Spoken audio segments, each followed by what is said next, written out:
vida política, las noticias y el análisis de AFN Político y algo más.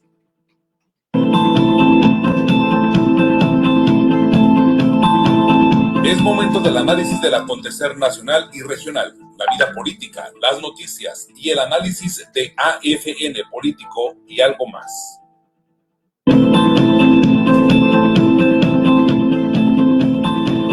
Es momento del análisis del acontecer nacional y regional, la vida política, las noticias y el análisis de AFN Político y algo más.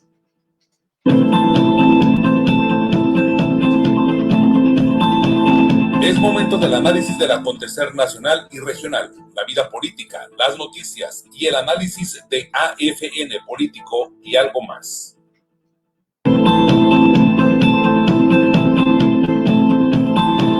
Es momento del análisis del acontecer nacional y regional, la vida política, las noticias y el análisis de AFN Político y algo más.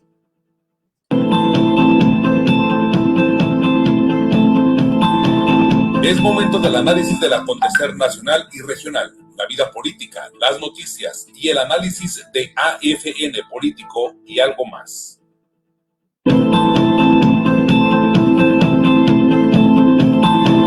Es momento del análisis del acontecer nacional y regional, la vida política, las noticias y el análisis de AFN Político y algo más.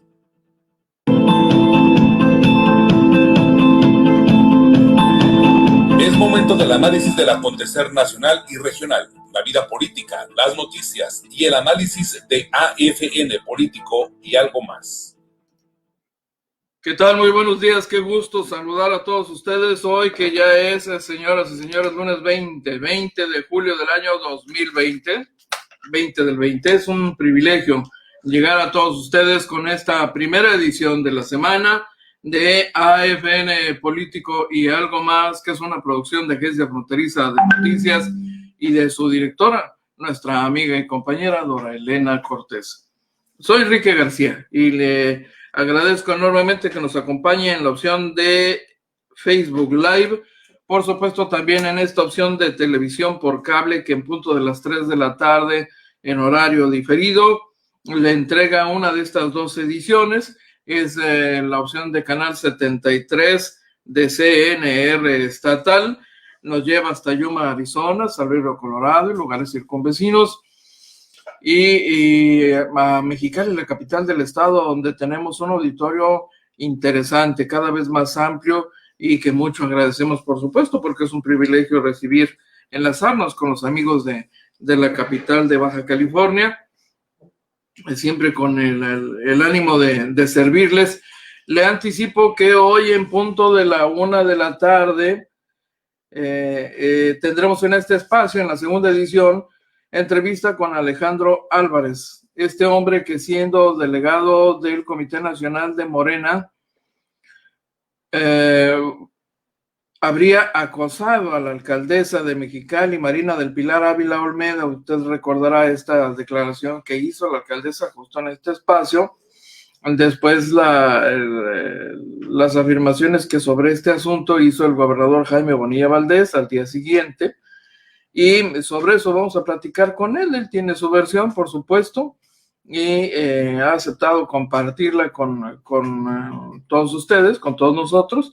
Así que en punto de la 1 de la tarde, no lo olviden. De igual manera, tenemos una interesante entrevista con Karen Postlewhite, es la secretaria de Desarrollo Urbano y Territorial del Estado, a propósito de este controversial proyecto para dotar de energía eléctrica para la operación del acueducto en un proyecto de 30 años, ¿no? Que ha sido ya puesto bajo la lupa de la sospecha por probable corrupción. Los críticos de esta administración han venido acusando incluso al gobernador de que esto es un negocito que el Congreso del Estado le ha autorizado. Vamos a escuchar los números, vamos a escuchar la versión de la secretaria del ramo y a responder, por supuesto, las preguntas que ustedes tengan para esta funcionaria con la que nos enlazaremos en punto de la 1:30 de la tarde. Yo por lo pronto saludo con muchísimo gusto a Rosita Watts. Feliz inicio de semana, por supuesto. Muchísimas gracias por acompañarnos. A Jesús Ariel Corral Estrada. Gracias también. Don Gustavo Alfonso Jiménez Pensado. Un placer saludarlo. Nuestro amigo Roberto López. Un abrazote, mi estimado Roberto. Excelente fotógrafo, mejor amigo, ni duda cabe, ex compañero de aventuras periodísticas Tiempo A, ya retirado de la actividad periodística, pero nunca renunció a la fotografía. Siempre apreciamos la presencia de nuestro amigo Roberto López. Yo quiero decirle que tenemos... ¿A quién más por aquí? No quiero dejar a nadie fuera. Judith Alcalá, Juan Francisco Santillán, de igual manera. Muchísimas gracias. Déjeme comentarle que más adelante, en el transcurso de esta edición, vamos a tener también al cónsul general de México en San Diego, don Carlos González Gutiérrez, que ha estado con nosotros en otro momento para anunciar algunas actividades de interés de la comunidad en ambos lados de la frontera. Así que esté usted al pendiente. Yo por lo pronto entro en materia. Le comento también que, el gobernador está presentando en estos momentos su reporte cotidiano.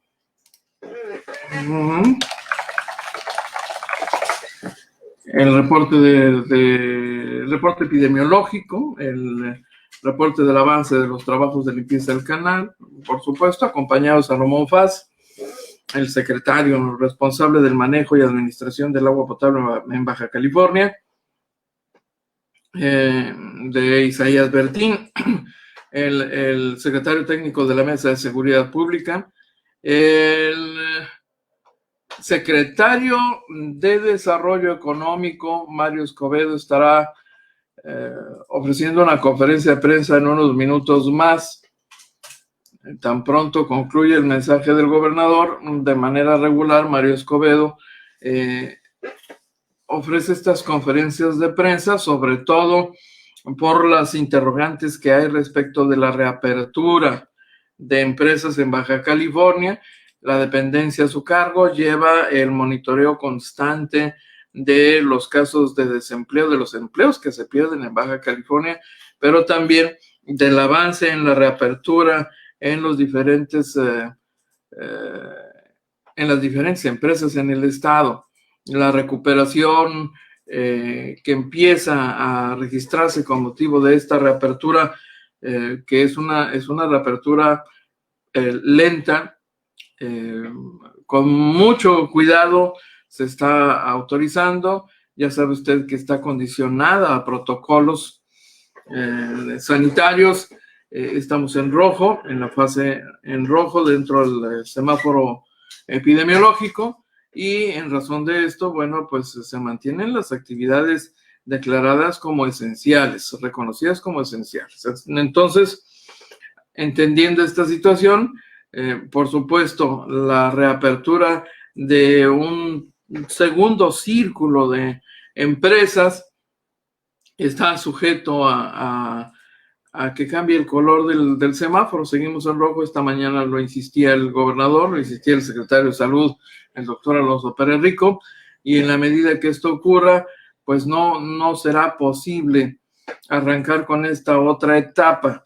Se ha tenido que postergar el cambio a color naranja, esencialmente porque los vecinos del norte están viviendo una condición crítica por un rebrote del virus. Entonces, reabrir en Baja California, irnos al color naranja, implicaría que más gente saliera y que la interacción comunitaria también aumentara, y con esto se elevara el riesgo de propagación de contagios, que es algo que se ha venido, por lo menos así nos lo han insistido, se ha venido evitando, se ha tratado de evitar por todos los medios, considerando que la prioridad es la salud de los bajacalifornianos. Francisca Medina está muy triste, nos acompaña hoy. Nos pone ahí un monito con un río de lágrimas. ¿Por qué, Francisca? Buenos y bendecidos días, dice Francisca Medina. Doña Francisca, qué gusto saludarle. Gracias por acompañarnos. ¿Por qué el monito, doña Francisca?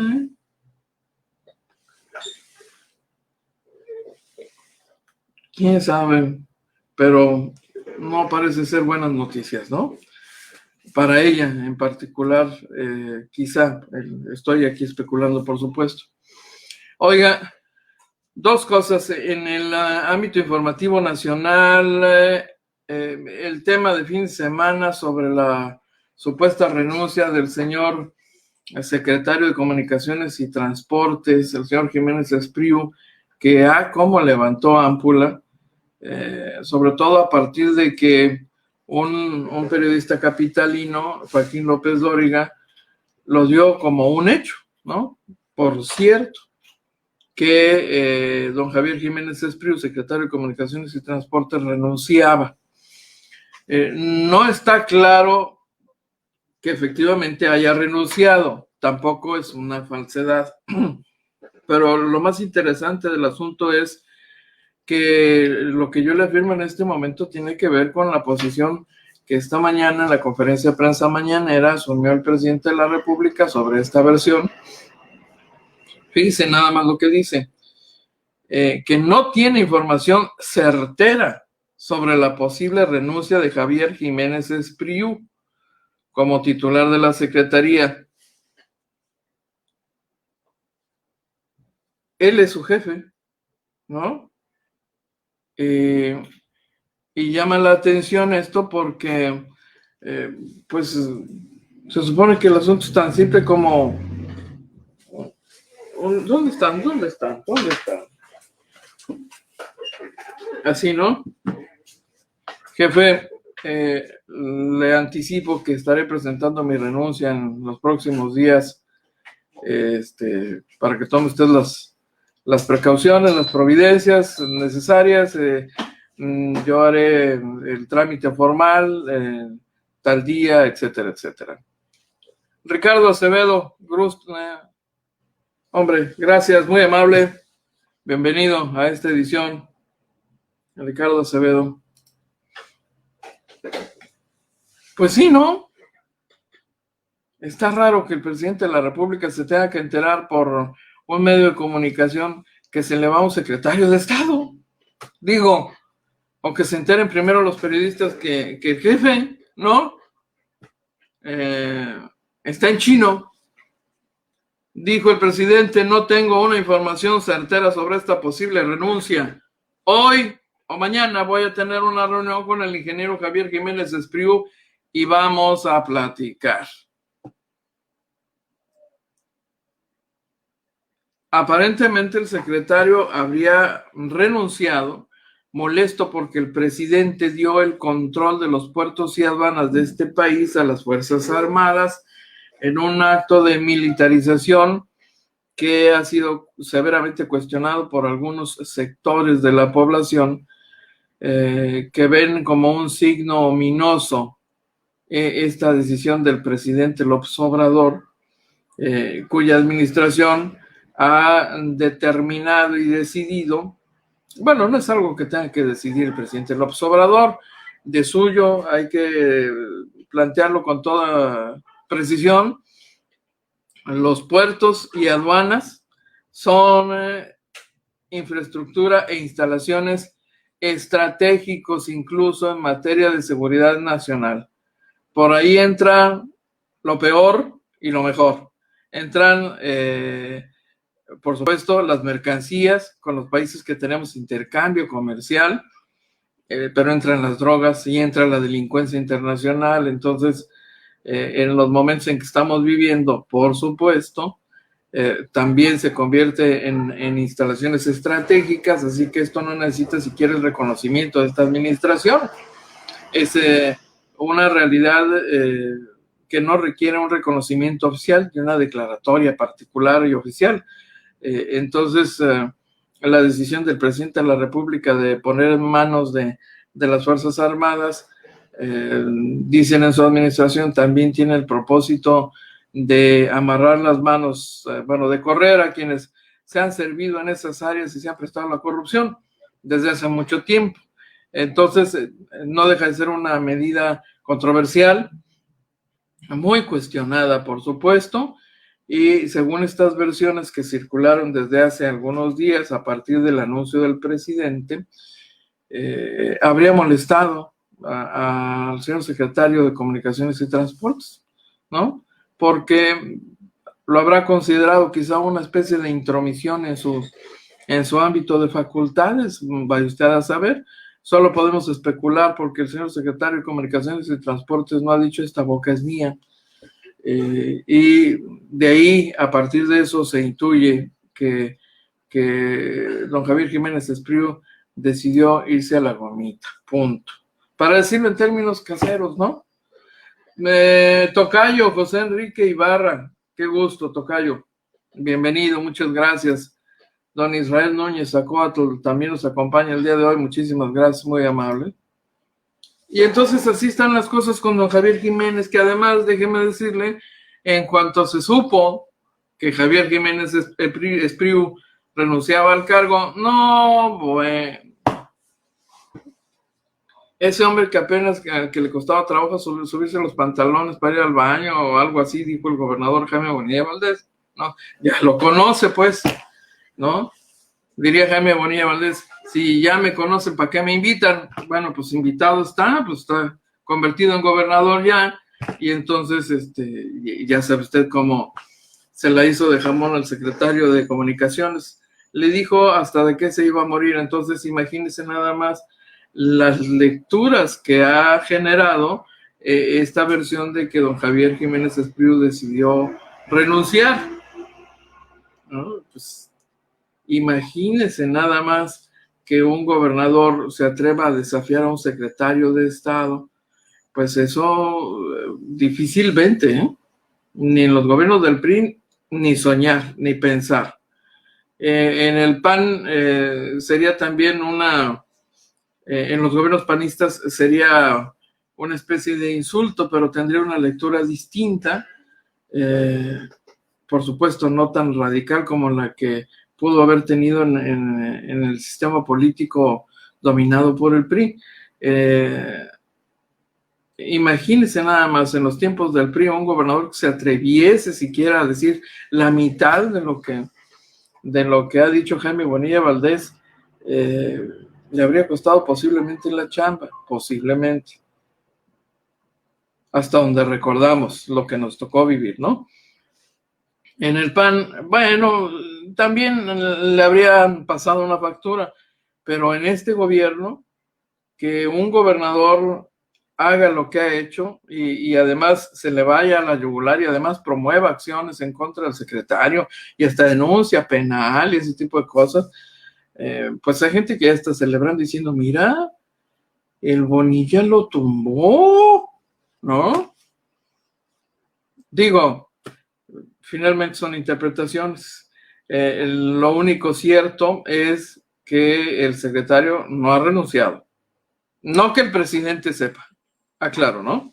No que el presidente sepa. Así que, pues estamos a la expectativa para enterarnos si esto es verdad o es un borrego muy lanudo, como luego decimos en el gremio periodístico, ¿no?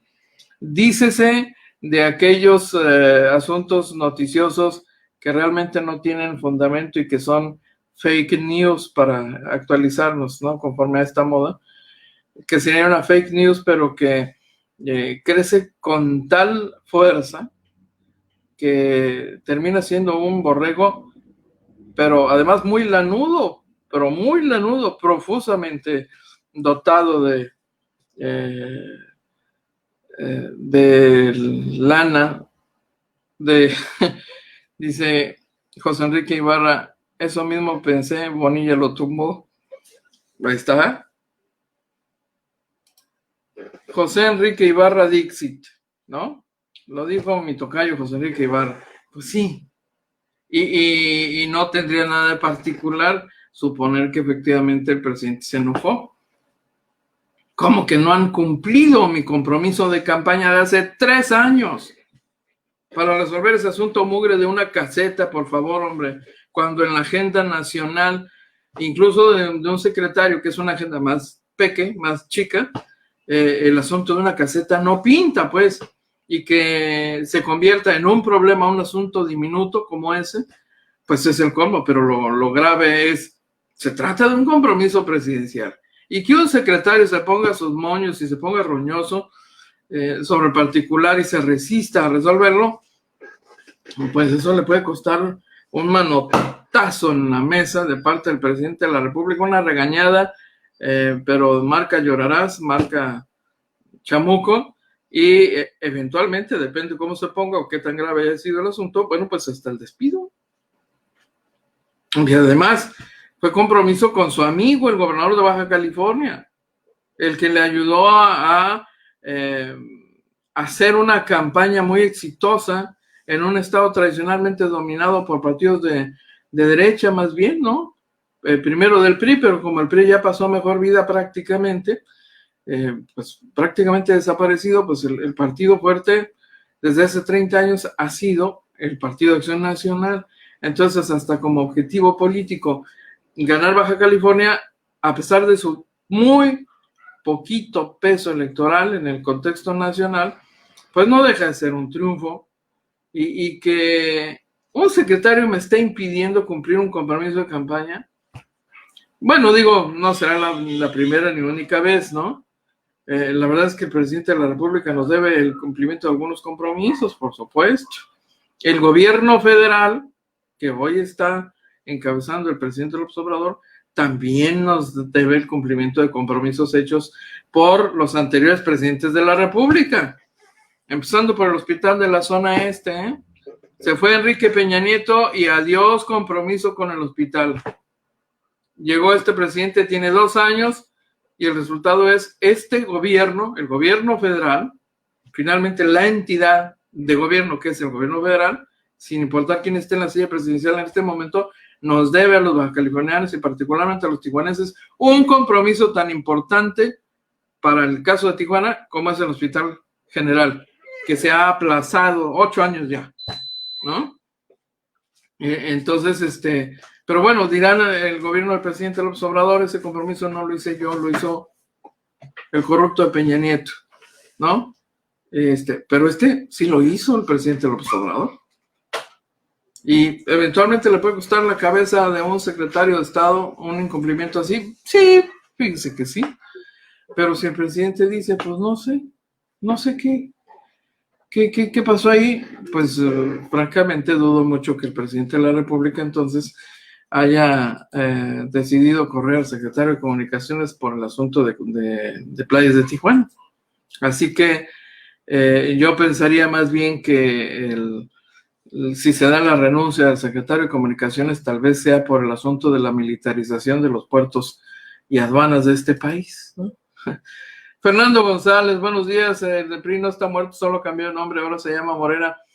Pues mire, don Fernando, parcialmente sí, por supuesto que sí, parcialmente. Y yo le diría a don Fernando que esto es verdad hasta cierto punto, porque en este gobierno también hay panistas y expanistas, ¿no? Es un gobierno más pragmático, el de Baja California, aún en el contexto de la 4T. Es un gobierno donde la diferencia la ha hecho el gobernador por su particular estilo de gobernar, pero finalmente, déjeme decirle, don Fernando, que es un gobierno de baja californianos, ¿no? Y entre los baja californianos tenemos panistas, priistas y hoy morenistas o primorenistas o prianistas, morenistas o como usted quiera, si es que le quiere poner una etiqueta, ¿no? Pero finalmente es una realidad. Hay priistas renegados, molestos, hartos de lo que fue su partido. Y claro, también hay panistas que podríamos considerar muy en una situación similar y por supuesto hay gente que de verdad ha considerado y decidido que era necesario dejar esos partidos para intentar otra opción que haga las cosas mejor. También los hay, sí, yo creo que los hay. Y que hay uno que otro oportunista, sí, por supuesto. Yo podría decirle que hay gente que me parece impresentable dentro del gobierno de la 4T en Baja California. Sí. Yo, si usted me dijese eso, yo coincidiría con usted. Sí, también los hay, ¿no? Los oportunistas han existido siempre y han estado presentes en todo lugar. Los vi dentro del PRI, los vi dentro del PAN y los veo dentro de Morena. Entonces, finalmente tenemos el gobierno que merecemos, o el gobierno que representa a los bajacalifornianos en sus diferentes matices, porque finalmente no se trata de un conjunto monolítico de ciudadanos. Somos una comunidad con pensamientos distintos, con visiones diferentes, y representativo el gobierno de eso que somos como sociedad. Pues sí, claro que sí. Si fuésemos una sociedad muy distinta, culturalmente diferente, tendríamos un gobierno diferente, pero no lo somos. Entonces tenemos un gobierno imperfecto, sí, sin duda, será parte de un proceso evolutivo que tendremos que vivir y cuyo resultado no nos tocará ver tal vez en el tiempo de vida que nos quede a algunos, tal vez, pero bueno, así son las cosas, es lo que tenemos, eso es lo que hay, don Fernando. Así las cosas con la salida del presidente, del secretario de Comunicaciones y Transportes. Y aprovecho para compartirle también el otro tema, el del accidente del director del Instituto Mexicano del Seguro Social, hombre. Qué terrible asunto este. Transitaba por tierra, salía de Chiapas, el señor Zoé Robledo, al que por cierto le ha ido como en feria, ¿no? Pues encabezar una institución tan compleja, con tantos rezagos, pues aunque él no tenga la culpa de los rezagos, pues como el cohetero, si chifla, si truena como el cohetero, ¿no? Si funcionan y truenan los cohetes, le chiflan, y si no, también. Entonces, debe ser complicado el caso de Zoé Robledo, no es fácil, la verdad. Don Fernando González, a la orden. Se va a ir limpiando la política del país poco a poco. Sí, don Israel, puede tomar una generación, incluso una transformación sustantiva, cualitativa, de fondo, pero pues en ese proceso estamos, ¿no? Rumbo a la mejora, digo, yo supongo. Sí, no, de hecho sí, creo que es correcto. Entonces, así están las cosas en el caso del director del hospital, que resultó con varias fracturas. ¿Cuánto tiempo tardará en recuperarse don Zoé Robledo? Todavía no está claro. Pero si se trata de fracturas diversas como las que él sufrió, eventualmente puede estar fuera de circulación, o fuera de circulación parcial. Después de la gira de trabajo por el estado de Chiapas, él y un colaborador, que era quien conducía el vehículo, un pick-up, enfilaron sobre el libramiento sur federal de Tuxtla Gutiérrez en Chiapas. Es la carretera al aeropuerto internacional Ángel Albino Corzo, y entonces tanto él como las personas que le acompañaban sufrieron fracturas diversas.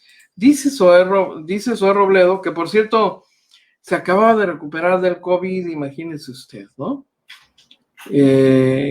Que pues está atendiendo el proceso de evaluación médica para determinar su situación. el conductor del vehículo perdió el control y se impactó. Del conductor de otro vehículo sufrió o perdió el control del mismo y fue quien se impactó contra el auto del director del Seguro Social. Es un auto Beat, intentó rebasar, no lo consiguió, empezó a zigzaguear y entonces pierde el control total y se impacta contra la camioneta Silverado de Zoé Robledo. El carrito ese fue a parar a un barranco de unos 35 metros de profundidad. El director del seguro terminó con algunos golpes, rechazó recibir atención prehospitalaria de parte de los socorristas de Protección Civil, pero fue retirado del lugar en una ambulancia del Seguro Social rumbo a Tuxtla Gutiérrez. El conductor que provocó el accidente también fue llevado a un hospital de Tuxtla. Sin embargo, falleció. Agradezco sus mensajes solidarios. Dice, sufrió una fractura en el brazo derecho y un esguince cervical. Pues no es cualquier lesión, ¿eh? Un esguince cervical ya le amoló la existencia quizá por el resto de sus días, porque una lesión de esa naturaleza se puede agravar, puede tener consecuencias futuras. Es una lesión que eventualmente pudiera degradarse y convertirse en un riesgo más severo. Por fortuna para él, no fue una fractura, por ejemplo, de piernas, una cosa así, pero pues se va a ver muy simpático don Zoé Robledo llegando ahí a las mañaneras con su collarín, ¿no? Para inmovilizarle el cuello y con un brazo enyesado. ¿Quién sabe qué tan seria será la fractura en el brazo derecho? Además, imagínense, es con la que firma los cheques y demás, ¿no? Depende si es que se dañó la antena del radio, como le llaman luego a esto, al pulgar, ¿no? Dependerá de eso, qué tan discapacitante puede ser y qué tan lenta puede ser la recuperación. Por lo pronto, muy probablemente lo vamos a ver por ahí en la mañanera. No puede además tomarse mucho tiempo para ausentarse de la chamba. Con el ritmo que trae y que ha impuesto el presidente López Obrador, eso suena francamente un poco difícil, ¿no? Mire, déjeme compartirle otro asunto también, un asunto de relevancia nacional que ha surgido este fin de semana y tal vez usted ya tenga conocimiento de esto. Y si no lo tiene, le quiero compartir esta imagen de video que es de verdad impresionante. Vea usted este video, por favor. ¡La gente del Mencho! ¡La gente del señor Mencho! ¡La gente del señor Mencho! ¡La gente del señor Mencho! ¡La gente del señor Mencho! ¡La gente del señor Mencho! ¡La gente del señor Mencho! ¡La gente del señor Mencho! ¡La gente del señor Mencho! ¡La gente del Mencho! ¡La gente del señor Mencho!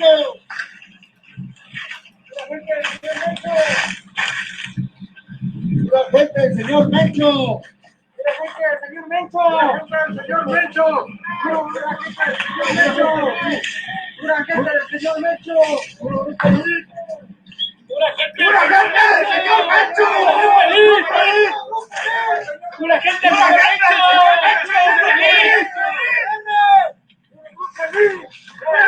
señor Mencho! ¡La gente del señor ¡el señor de los gallos! ¡Arriba el señor Mencho! ¡Arriba el señor Mencho! ¡Arriba el señor Mencho! ¡Arriba el señor Mencho! ¡Arriba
Ahí los tienen. Ya tenemos por aquí preparando el enlace con el cónsul general de México en San Diego. A ver. Estamos probando aquí el audio y el video. Muy bien. Sí, ¿se escucha todo bien? Excelente. Sí, el cónsul general va a estar con ustedes aquí en la entrevista en unos minutos. Muy bien. Aquí vamos a tener apagado el micrófono y la cámara, ¿está bien? Muy bien. Estaremos Sí. al pendiente entonces. Ok. Sí. Don Uriel, en el Consulado General de México en San Diego, nos está ya preparando el enlace. Va a hacer una comunicación en vivo con el señor cónsul general en un par de minutos. Lo que le acabo de presentar, si no lo había visto, pues es evidentemente un grupo, pues es un ejército, ¿no? Sí, un pequeño ejército, con una demostración de poder. Mucho armamento de mayor calibre, del más alto calibre, por lo menos gente con equipamiento personal, con uniformes. Es gente que claramente se quiere parecer a las Fuerzas Armadas de este país. Y esto cumple dos objetivos claramente. En la medida que envían un mensaje así como este, pueden generar en la opinión pública la percepción de que es verdaderamente un ejército muy poderoso, capaz de desafiar y con éxito a las Fuerzas Armadas, que es el ejército de este país. Y es un golpe propagandístico que ya han logrado en las redes sociales en los últimos días. Por supuesto que han logrado impactar a un sector de la población. Quienes entendemos cómo funcionan las cosas en este país, por supuesto que lo tomamos de una manera distinta y podemos entender claramente la intención. Don Joaquín Aceves, saludos. Nos acompaña también en esta transmisión. Un gustazo, don Joaquín. Podemos entender la intención, provocar incluso pánico, vender la percepción de que es un cártel tan poderoso que es capaz de tumbar al gobierno, ¿no? Pues sí. El otro tiene que ver con la necesidad de reafirmación al interior de ese cártel. Sus integrantes quieren sentirse que son verdaderamente el poder, Mufasa, ¿no? Que son tan poderosos, Mufasa, que verdaderamente constituyen un ejército, ¿no? Y es una necesidad de reafirmación de muchos de ellos que al portar un uniforme similar al de las Fuerzas Armadas pueden sentirse tan poderosos como un ejército y desafiar a las instituciones de este país. Y yo sé que ya está acomodándose el cónsul general de México en nuestro país, ya lo vimos ahí, los saludamos, nos está escuchando, vamos al aire en un instante. Evidentemente este video sí cumple un objetivo, bueno, dos objetivos, el otro que le comento, y lo digo además porque para quienes entendemos cómo funcionan las Fuerzas Armadas en este país, es claro que ningún grupo subversivo podría lograr siquiera hacerle cosquillas a un ejército nacional como el que tenemos. Han podido desafiar al poder legalmente instituido porque la corrupción lo ha permitido, les ha permitido crecer. Pero hoy, y con esto termino el tema para dar paso a darle la bienvenida al cónsul general. Justamente hoy el secretario de la Defensa Nacional, el general Luis Crescencio Sandoval, dice que estos videos que circularon el fin de semana con un grupo armado pertenecen a una célula denominada Grupo Elite o Élite del Cártel Jalisco Nueva Generación, formada desde hace un año. Lo dirige Juan Carlos González, alias el 03. Los videos pretenden mostrar su apoyo al líder del cártel, Rubén Oseguera Cervantes, alias el Mencho, y lanzar una amenaza contra el cártel Santa Rosa de Lima y su líder José Antonio Yepes, alias el Marro.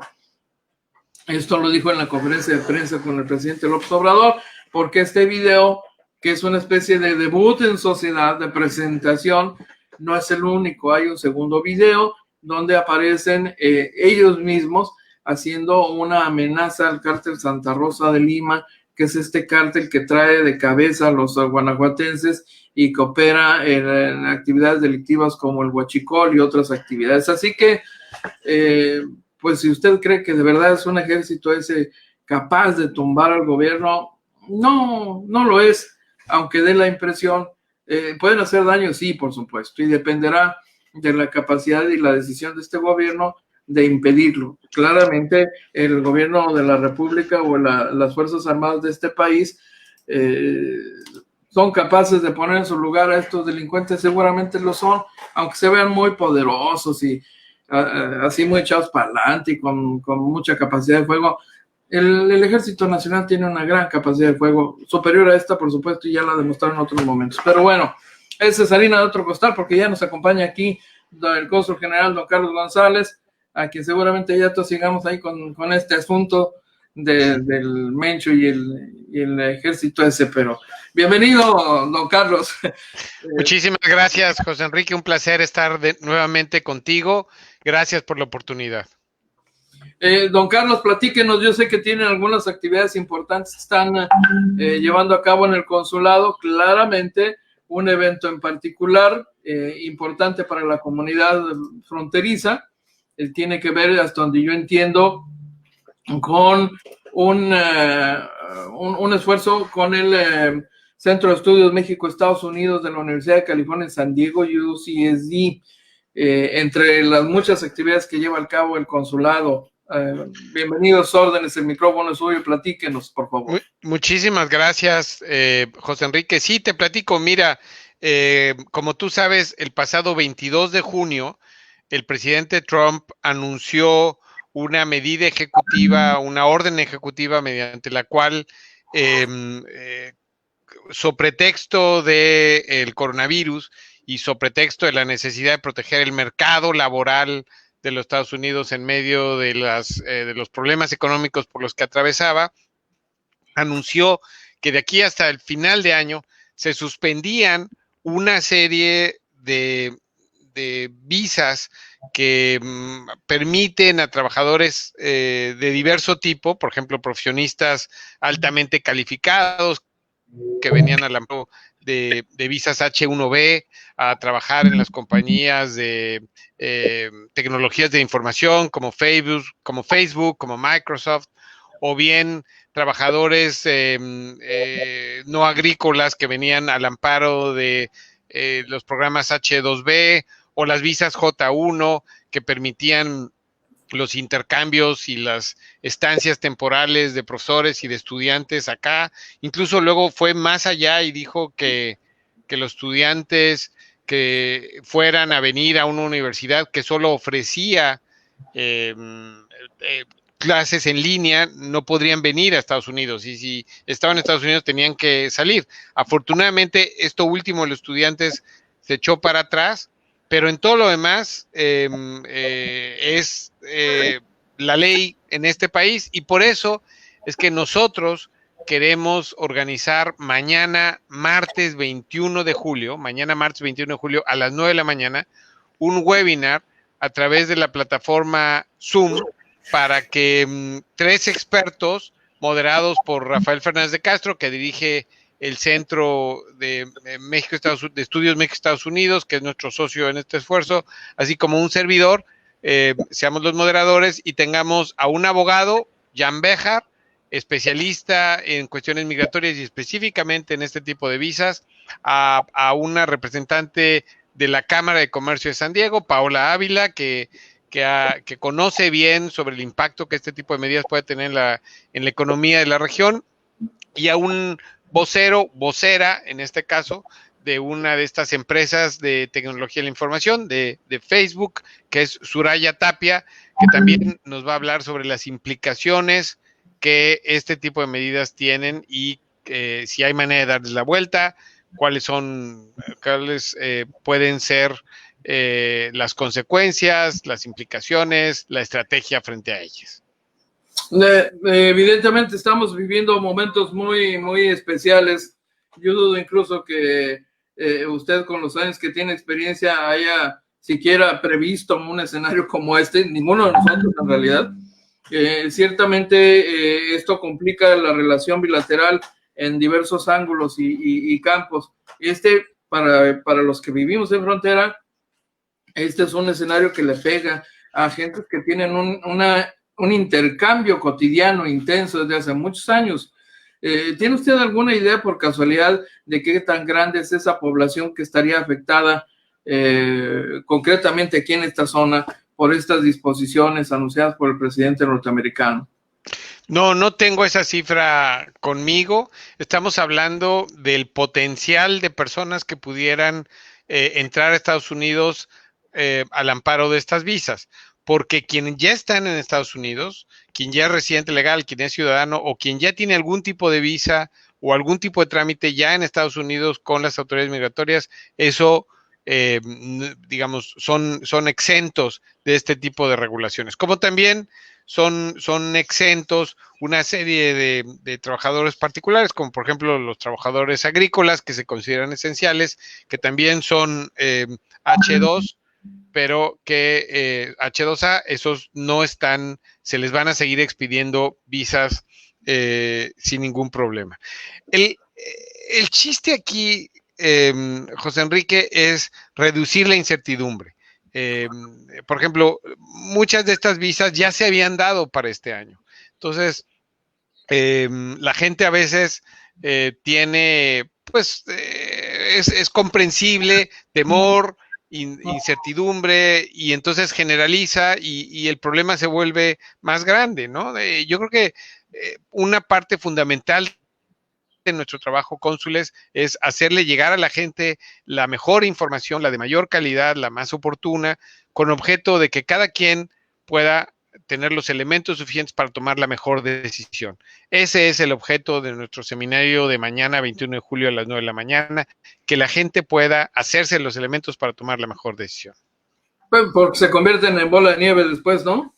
Así es, y resulta contraproducente. Aparte, de aquí al final del año, pues se va a atravesar una elección en este país, y también es importante entender las implicaciones que esa elección podría tener a este tipo de medidas.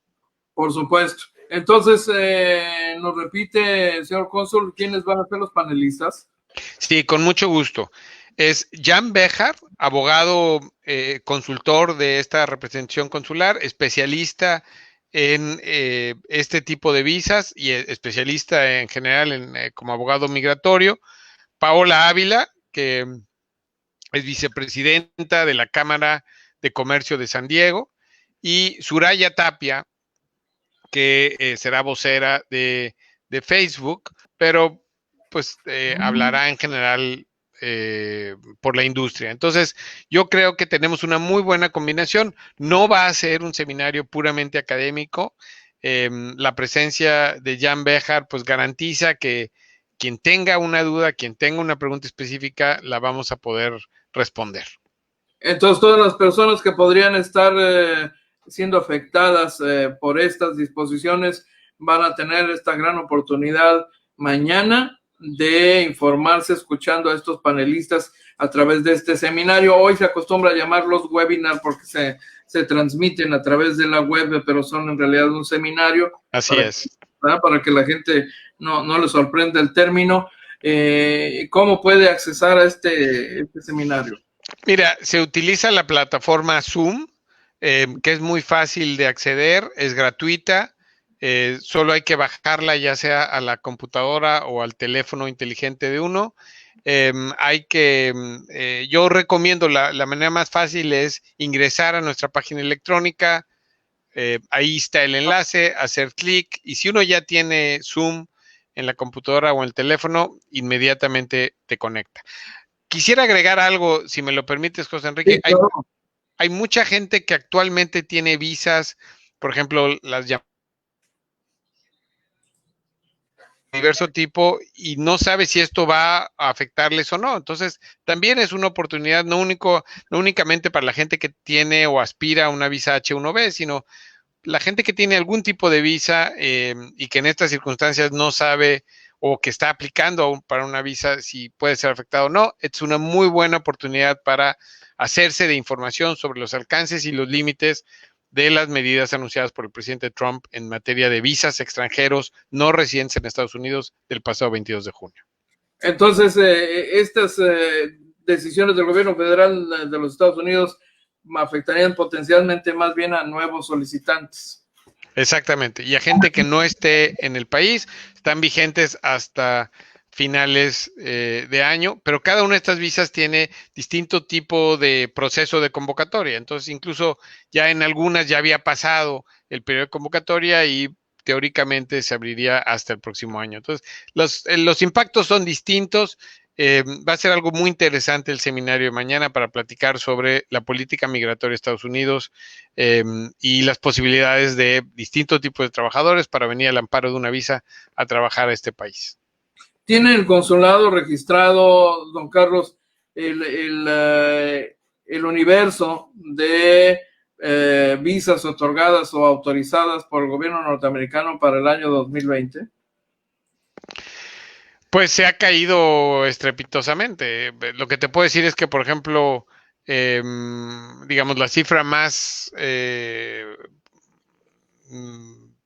buscada por los distintos medios es número de detenciones en la frontera, número de deportaciones de paisanos y de no mexicanos al amparo del programa MPP, por ejemplo, es casi 90%. Entonces yo supongo que esta reducción brutal de gente que quiere llegar a Estados Unidos o que está llegando a Estados Unidos, en este caso de manera indocumentada, también se traduce en una reducción significativa en los procesos de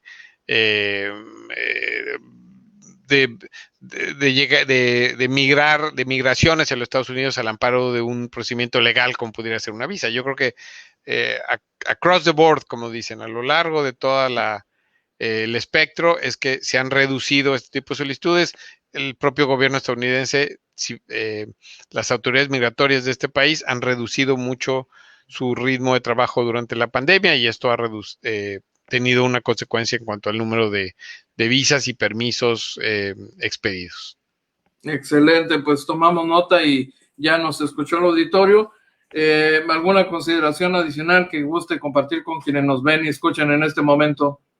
Nada más, José Enrique, reiterarte mi agradecimiento e invitarte a que tú y tu audiencia, si tienen oportunidad, se conecten mañana martes 21 de julio a las 9 de la mañana para este seminario sobre restricciones a la expedición de visas de trabajo y estudiantiles para profesionistas, trabajadores y estudiantes extranjeros en Estados Unidos. Es martes 21 de julio, 9 de la mañana, a través de la plataforma Zoom. El enlace en nuestra página electrónica es completamente gratuito. Excelente. Que tenga buen día, señor cónsul. Muchísimas gracias. Estamos en contacto. Hasta luego, José Enrique. Hasta luego.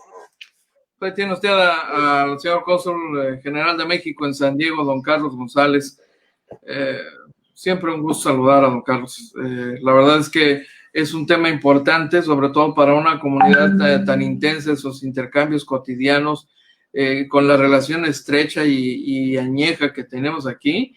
Este tipo de decisiones, por supuesto, nos incumben y es importante que estemos atentos, informados, particularmente informados para tomar buenas decisiones. Las decisiones informadas son las que tienen más posibilidades de éxito. Entonces, no lo eche saco roto. Ya escuchó usted, puede conectarse a la página del consulado y desde ahí ingresar a este seminario. Oiga,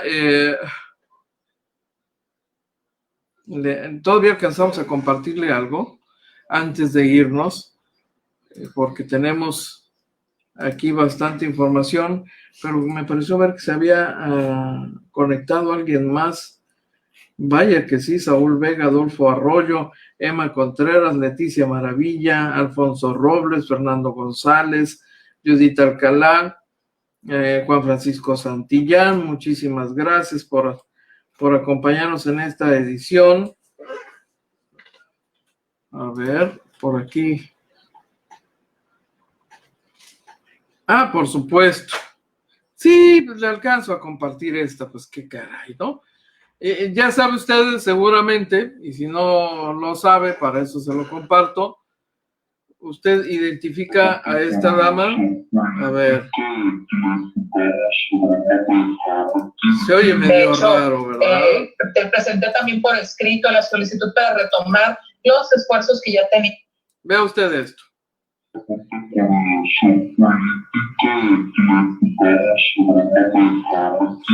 De hecho, te presenté también por escrito la solicitud para retomar los esfuerzos que ya tenía. Pues ahí tiene ustedes. La diputada, sí, adivinó, Montserrat Caballero. Un resbalón, pues bueno, se le olvidó que estaba en sesión de comisiones del Congreso del Estado. Ella es diputada local. Usted podrá leer en el portal de Agencia Fronteriza de Noticias la nota donde dice, chin, pues sí, en un acto irresponsable de mi parte di un sorbo a una cerveza que estaba destinada para el final de mi sesión. Me traicionó el subconsciente, dijo. Pues sí, un resbalón por el que la han crucificado en las últimas horas, no sabe usted. La han querido correr, bueno, de veras, a Montserrat Caballero no le quedó otra más que ganarle el tirón a los críticos que ya sabía que iba a encontrar, y publicó en su portal de Facebook esto que le comento, ¿no? En un acto irresponsable de mi parte, di un sorbo a una cerveza que estaba destinada para el final de mi sesión. Me traicionó el subconsciente con la marca de la casa y me disculpo por ello. Y ya se elabora una respuesta más amplia en respuesta también a algunas de las críticas más duras que recibió. ¿Qué quiere que le diga? Ya lo dijo ella, ¿no?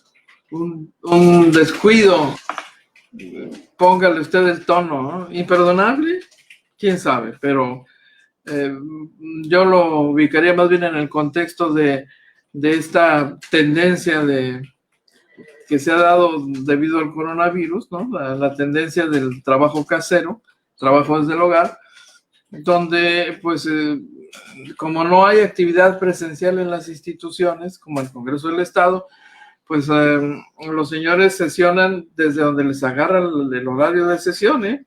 Los hemos visto participando mientras conducen un vehículo o son conducidos, porque algunos tienen chofer, ya sea porque están en pleno tránsito de Mexicali a Tijuana o viceversa, como usted guste, y desde ahí participan en una sesión y es una sesión válida de acuerdo al nuevo escenario que estamos viviendo, pero cuando se hace desde casa, bueno, ya vimos lo que puede ocurrir, ¿no? Un abogado que va a una audiencia pues, en calzoncillos, ¿verdad? Porque está muy cómodo en su casita y su mundo es esto de aquí, ¿no?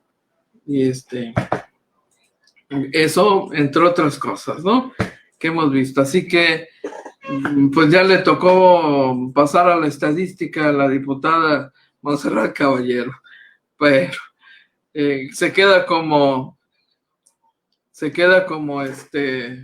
anécdota de esta situación que estamos viviendo. Antonio Carpio presente.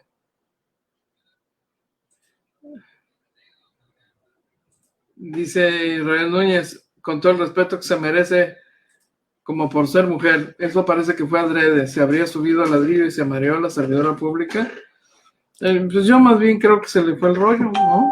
Está aquí a gusto, pero pues está preparada, ya tienen la programación, ¿no? De que le aguarda su recompensa luego de la chamba, una cerveza y luego desde Mexicali seguramente, o no sé si en Tijuana, porque es de Tijuana, y con este calor, dicen, no, ahorita, después de una hora de chamba en la comisión, hora y media, pero le ganó la desesperación por algo refrescante y pues se le olvidó que está frente a la cámara y en sesión formal, ¿no? Y se alcanzó a dar cuenta, hasta peló los ojotes, ¿no? Así, pretendiendo que pasara desapercibido, pero en la sesión completa, la imagen completa de la transmisión, se ve como dos participantes de la comisión nomás abren los ojotes y uno de plano, pues porque fue inocultable el asunto, ¿verdad? No alcanzó a disimular el detalle, el resbalón. Pues, en fin. Pero hay personas como Antonio Carpio y como Israel Núñez que son rigurosos. Oiga, pues ¿de qué se trata? Y tendrán razón, pues los diputados nos cuestan, ¿no? Los pagamos. Finalmente alguien podrá decir, y insisto, a lo mejor con justificar razón, oiga, pues ¿qué le pasa? Bastante bien, bastante se benefician de los privilegios a costillas nuestras, como para no tomar en serio su chamba, y esto es no tomar en serio su trabajo. Pantano. Y a ver, ¿qué le dice usted a Antonio Carpio o a Israel Núñez? ¿No? ¿Tendrán razón? Pues sí. ¿Que hay que ser exigentes con los señores diputados? Pues sí, en la forma y en el fondo, ¿no? Pues sí. Ni vuelta de hoja, ¿no? En la forma y en el fondo. Ya se nos acabó el tiempo. ¿Cómo? ¿Pero por qué tan rápido? Sí, ya se nos acabó el tiempo. Entonces solo me resta agradecer enormemente la gentileza de todos ustedes a este espacio, a esta primera edición de AFN Político. Les recuerdo la cita en punto de la 1 p.m. con Alejandro Álvarez, exdelegado del Comité Nacional de Morena en Baja California hace 2 años, y también con la arquitecta Karen Postle-White. Vamos a hablar sobre este asunto del proyecto de dotación de energía eléctrica para el acueducto. A ver cómo está eso de los números y cómo está eso de los contratos y las sospechas de corrupción que ya se han estado enderezando contra el Congreso y el Poder Ejecutivo del Estado. A ver qué explicaciones nos puede dar que satisfagan a la curiosidad y el cuestionamiento de todos ustedes y de quienes nos sintonizan en todo el Estado. Sobre que es un proyecto evidentemente importantísimo, por lo que pretende, pero también por lo que cuesta y por el compromiso que representa financieramente para un estado que tiene que ser aprobado por el Congreso. Para quienes no lo saben, por supuesto, yo le preciso, no puede un gobierno, un poder ejecutivo endeudarse más allá de su término o más allá de un año sin autorización del Congreso. Cuando un ayuntamiento va a adquirir un compromiso financiero que va más allá de un año o de sus 3 años de su periodo, requiere autorización del Congreso, y en el caso del gobierno de Baja California, pues eso hizo, ¿no? Pedir autorización al Congreso del Estado. El Congreso lo avaló, lo aprobó hace algunos días, más o menos una semana, pero es un tema del que se ha venido hablando ya desde hace un buen rato.